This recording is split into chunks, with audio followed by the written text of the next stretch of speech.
Battle of Ontario to close out the first half of the season for both the Toronto Sceptres and the Ottawa Charge inside Coca-Cola Coliseum Saturday afternoon. Both these teams trying to break this narrative that they can score and also to stop a two-game skid. So what does it take? It takes good leadership, and it's their veterans, Becky, that pull through. Looking at you, Captain Blair Turnbull. Well, Blair Turnbull had a great game, and this is a player that's been building. She's been playing well lately.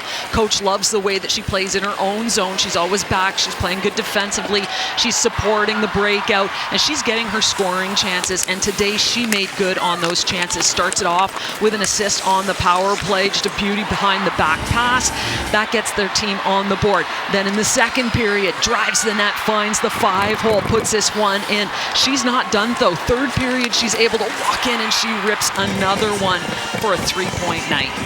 Well, from their leadership to their draft picks, 6th overall pick, Julia Gosling didn't have a goal heading into Saturday's game. And in some ways, she was just almost there. 30 shots without a goal heading into Saturday's game. And guess what? She opened scoring. Well, she gets a chance to walk in and rip this one, and she makes no mistake. And this is what she's good at. She has a hard shot. She gets on the power play, second unit, walks in, gets inside the dot, just under the tops of the circles. This is prime real estate for someone who's a shooter. She releases this puck, puts it in. That one's got to feel good as a young rookie gets her first career goal.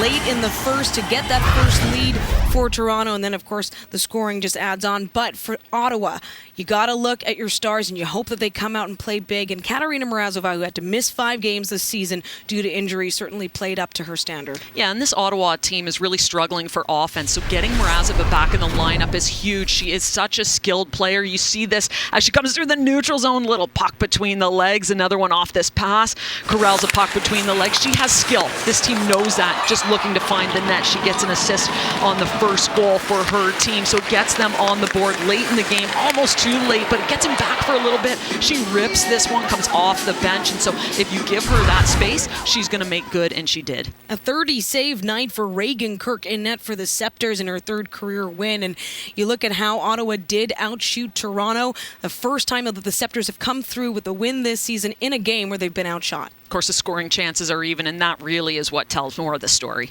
Well, both these teams now head out on the international break, and when they return, they each face the Minnesota Frost. Up first, February 11th, it'll be right here in Toronto, the Sceptres hosting the Frost, Tuesday, February 11th, and then 2 days later, on the 13th in Ottawa, the Charge will welcome in the Frost then.